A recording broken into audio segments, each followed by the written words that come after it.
한 주간 있었던 이제 뭐 경제 관련된 이야기 한번 해보도록 하겠습니다. 오늘이죠, 오늘 비트코인이 이제 9만 달러를 막 붕괴하면서 지금 김치 프리미엄 이런 거 싹 빠지고 지금 아주 난립니다. 이 비트코인은 그래도 좀 버틴다 했었던 게 최근 며칠이었고, 알트코인은 뭐 박살나가지고 뭐 저 마이너스 60%예요. 저 과거로 돌아가고 싶어요. 이런 사람들이 엄청 많거든요. 근데 거기서 더 빠졌어요, 오늘. 더 빠져서 지금 알트코인 한 분들 뭐 마이너스 7, 80% 찍히고 뭐 이런 상황이라고 보시면 됩니다. 비트코인도 지금 뭐 최근에 사셨던 분들은 한 10%, 15% 막 하락을 맛본 분들이 좀 많죠. 자, 왜 그러냐? 북한 때문이야. 북한이 항상 그 해커 집단을 이용해 가지고 간간히 이제 거래소를 털면서 이제 뭐 몇천억에서 몇 조씩 이제 훔쳐서 이걸로 이제 군자금으로 쓰고 이렇게 했었는데, 요번에 이제 바이비트라는 거래소를 털어가지고 여기서 또 한 2조 정도를 지금 빼갔습니다. 그래서 이거를 지금 또 돈 세탁을 해서 한 20% 가량 지금 이미 현금화를 했다, 뭐 이런 얘기들이 나오면서 막 급락하기 시작하는 거예요. 가뜩이나 트럼프 기대감 때문에 과열됐던 분위기에서 관세에 매기고 하면서 야 뭐야 이거 갑자기 왜 이렇게 빠지는 거야라고 했는데, 해킹까지 터지면서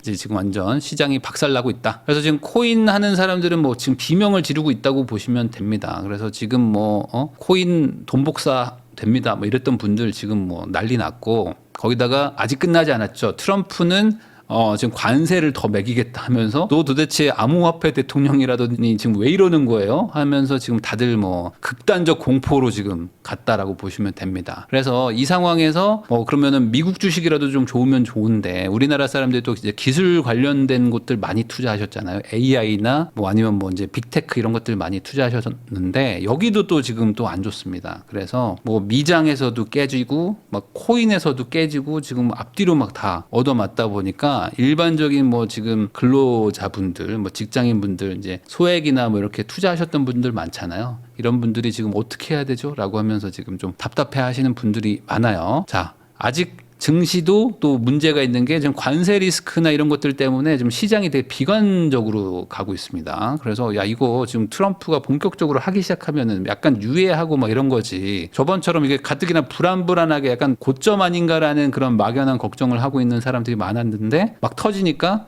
막 쭉쭉 빠지고 어떤 것들 막 10%, 15%씩 막 급락하고 이런 일들이 지금 일어나고 있는 거예요. 자, 이 와중에 이제 미운 오리 새끼로 불렸던 이제 한국 국장은 또 선방을 하고 있습니다. 그래서 연초 대비 가장 많이 올랐던 게 또 이제 코스피인데 여기 지금 안 빠져요. 그동안 이제 많이 이제 다져놓은 거죠. 이미 다 떠났어. 이런 거에 휘둘릴 사람들은 다 떠났기 때문에 우리는 그냥 간다 하면서 생각보다 지금 좀 잘 버티고 있다 라고 보시면 됩니다. 그런 거 보면은 항상 더 가자라고 할 때가 단기 고점이고, 야 여기를 떠나라, 누가 이거 하냐라고 할 때가, 감히 나한테 국장을 추천해? 라고 할 때가 사실은 좀 저점인 것 같기는 해요. 자, 비트코인 막 계속 빠지고 있죠. 그러니까 지금 알트코인 다 박살나 있고 이런 상태에서 유일하게 지금 잘 되고 있는 데가 금입니다. 금이 그래도 좀 올랐어요. 최근에 이제 금이 너무 갑자기 폭등하면서 한국 기준으로는 조금 막 이렇게 조정받고 있지만 뭐 전체적으로 전 세계를 기준으로 봤을 때 금은 그래도 지금 꾸준히 올라가고 있고, 디지털 금이라면서 했던 비트코인은 빠지고 있는 상태다라고 보시면 되겠습니다. 근데 뭐 저도 비트코인 전문가는 아니고 뭐 조금 가지고 있지만, 코인은 뭐 맨날 이러니까 그냥 마음 편히 마음 비우고 있는 게 맞지 않을까라는 생각도 좀 들어요. 자, 지금 이제 부동산 얘기 한번 해보면요. 지금 GTX B와 C가 지금 A 다음으로 준비를 하고 있었죠. 이미 여기는 계획도 다 나왔고 설계도 했고 이제 착공식도 했고 착공만 하면 되는데 착공이 안 되고 있습니다. 말 그대로 첫 삽을 못 뜨고 있어요. 이거를 하려고 보니까 특히 B와 같은 경우에는 이제 민자로 해보려고 하는데 이게 사업성이 잘 안 나옵니다. 그리고 이제 C는 사업성은 좀 나오는데 예상보다 지금 공사비가 많이 올라가다 보니까 이 공사비를 맞춰가지고 민간에서 자본을 끌어다가 투자해서 회수를 하려고 보니까 잘 안 되겠는 거예요. 그래서 이 컨소시엄에 참여를 했던 이 건설사, 뭐 그리고 이제 시행사라고 해야 되겠죠. 이제 뭐 자금까지 다 따져서 민간 기업들이 봤을 때 쉽지 않은데 라는 생각에 지금 뭐 탈퇴를 하고 있습니다. 탈퇴 러시가 일어나고 있어요. 그러다 보니까 이거를 하려고 하는 주체도 있지만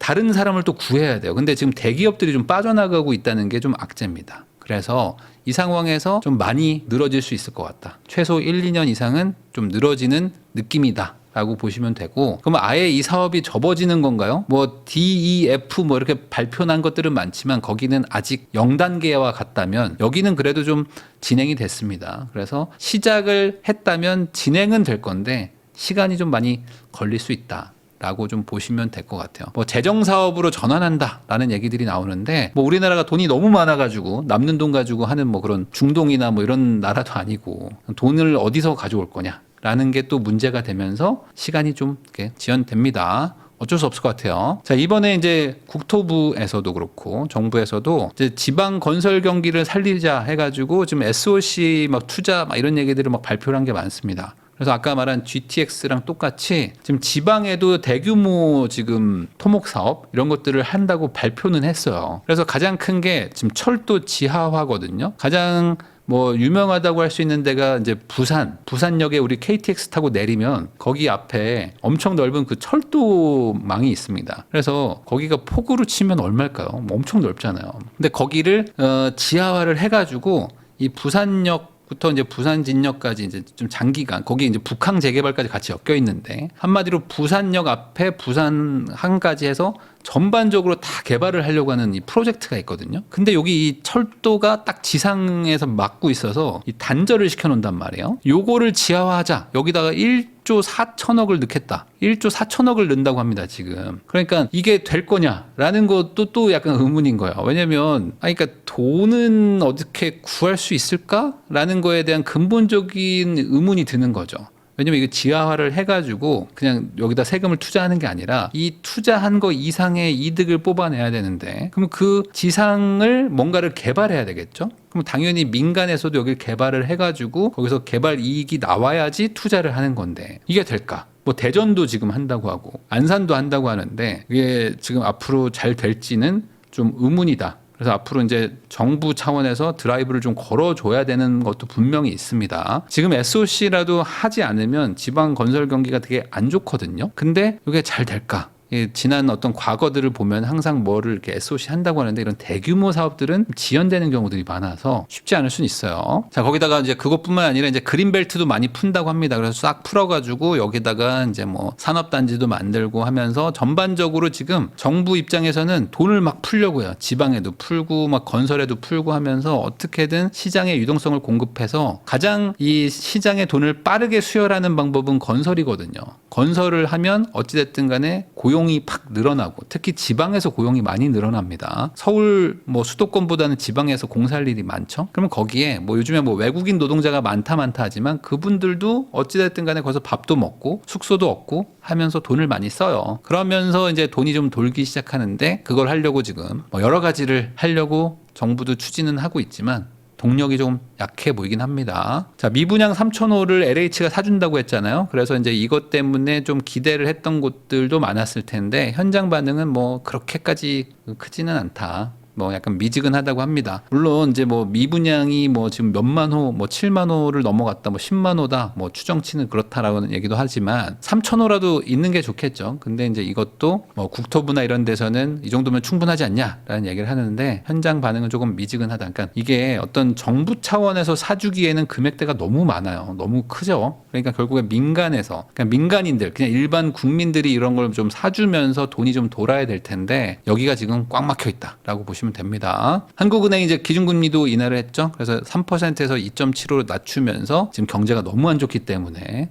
이제 금리를 좀 인하하겠습니다라고 발표를 했고 앞으로 추가 인하가 좀 예정되어 있습니다. 바로 하진 않겠지만 한 봄 넘어서 여름쯤 또 인하를 하려고 지금 계획은 하고 있는 것 같아요. 상황에 따라 다르겠지만. 자, 우대금리를 점검하고 있다. 그래서 이제 금융당국이 이제 은행들이 이자 장사한다고 해서 금리 안 낮추고 있다라고 하면서 지금 막 혼내고 있어요. 그래서 이제 조만간 시장금리도 낮아진다는 거를 아마 여러분들도 체감하게 될 겁니다. 자, 은행 주담대 지방에 공급돼야 된다. 대출금리, 기준금리를 반영해야 될 때 이러면서 지금 정부에서 나오는 얘기가 뭐냐면 지방에 돈이 좀 가게 하자. 그리고 서울에 돈이 좀 못 가게 하자. 이런 거를 해보려고 하는 것 같아요. 근데 이게 쉽지는 않죠, 사실. 돈을 빌린다는 거는 그 전에 매수하는 행위가 있어야겠죠. 그러면 매수를 지방에 하게 만들어줘야 되는데 매수한 사람한테 혜택을 주는 정책으로 가는 거예요. 그러니까 대출 금리 뭐 깎아주고 뭐 대출 더해주고 이런 것들은 매수를 한 사람한테 해주는 거지. 근데 지방은 지금 매수할 마음이 안 드는데 왜 이거를 내가 혜택이라고 생각해야 돼? 라는 사람들이 많을 거란 말이에요.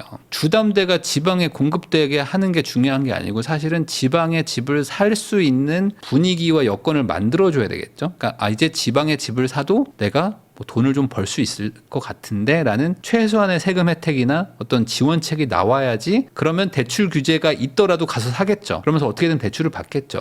살 방법은 딱히 보이지 않는데 대출은 많이 풀어줄게 라고 하면은 어차피 안 사거든요. 그래서 요거는 좀 효과가 많지는 않을 것 같다. 유주택자 주담대도 지금 슬슬 풀려고 하는 게 있습니다. 그래서 지금 전반적으로 은행들도 이제 본격적으로 영업을 해야 돼요. 그래서 이제 이래저래 슬슬 이제 간을 보면서 소위 말하는 적절한 속도로 이제 대출 규제를 풀고 있는데 이게 이제 2월 지나고 3월 되고 뭐 그러면서 이제 점차 시장에 또 반영되지 않을까. 작년, 재작년 다 3월부터 본격적으로 이제 시작이 됐어요. 대출의 어떤 완화가 시작되고 4월에 작년이었나요? 재작년이었나? 그 총선이 4월 10일이었나 했죠. 그래서 4월 10일 딱 총선 나오면서 결과 나오고 바로 거래량이 막 폭증했었거든요. 근데 정치의 불안감이 좀 사라지면서 불안정성이 사라지면서 거래량이 폭발하는 것처럼 이번에도 또 그렇게 될 것 같은 뭔가 그런 기운이 좀 보입니다. 자, 대출 받을 사람은 당장 은행 가라. 다음 달엔 깜짝 놀란다. 그래서 지금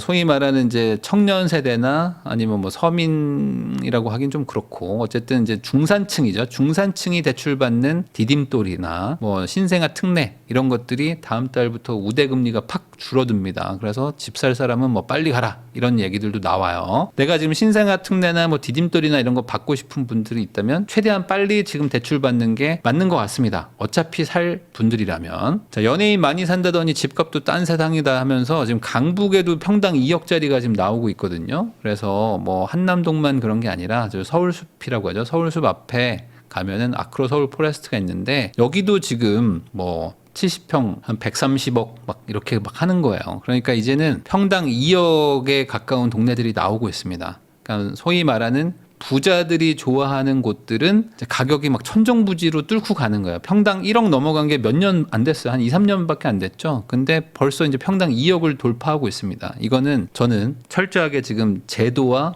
법의 문제다. 라고 저는 생각합니다. 자, 사돈 집도 반포 살았으면 그 사세 레미안 원베일리의 2호 커플 여기가 지금 뭐 원결회라고 해가지고 아파트 단지 안에서 커뮤니티를 만들어서 이제 나름 결혼 정보 회사처럼 운영을 하는 게 있어요. 뭐 저는 그게 나쁘다고 생각은 안 합니다. 뭐 결정사에다가 몇백만 원 줄 돈을 우리 아파트 사람들끼리 뭐 모여서 하면 어떠냐? 라는 마음으로 하는 거니까 뭐 저는 그건 나쁜 건 아닌데 결국에 이런 식으로 계속 부자들이 모여 살게 되니까 이제는 이 동네가 뭐 한두 푼 하는 아파트가 아니잖아요. 30평대가 지금 45억에서 50억은 하니까 최소한 여기 아파트에 사는 분들이라면 뭐 경제적으로 문제는 없겠다라는 게 증명이 되는 거죠. 그러니까 이제 집이 자기의 자산을 나타내는 어떤 명함 같은 게 더 강해지는 거죠. 그러다 보니까 이제 이런 일들도 일어나는데 이걸 확대해서 옆 단지들까지 같이 넓힌다고 합니다. 그러니까 이제 부자 커뮤니티 안에서 부자들끼리 결혼하는 그런 문화들이 점점 더 강해질 것 같아요. 이걸 막을 수는 없지만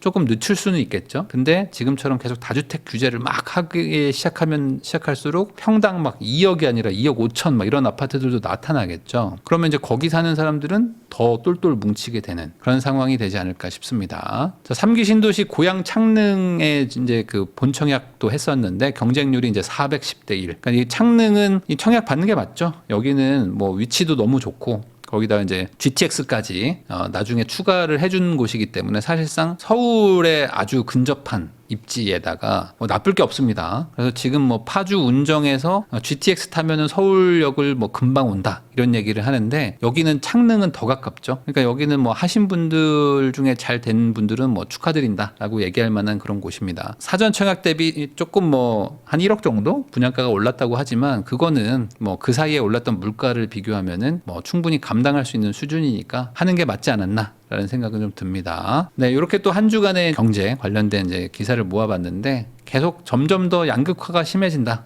라는 느낌을 강하게 받고, 그리고 한 주 한 주 지나갈수록 점점 더 어떻게 가격이 벌어진다는 얘기들만 나오니까 참 뭐 여러분들 듣는 분들도 좀 답답하실 텐데, 이게 지금 시황과 정책과 모든 것들이 지금 맞물려서 이렇게 가고 있는 거라 당장은 뭔가 방향이 바뀌기가 쉽지 않을 것 같다는 또 생각이 좀 드네요.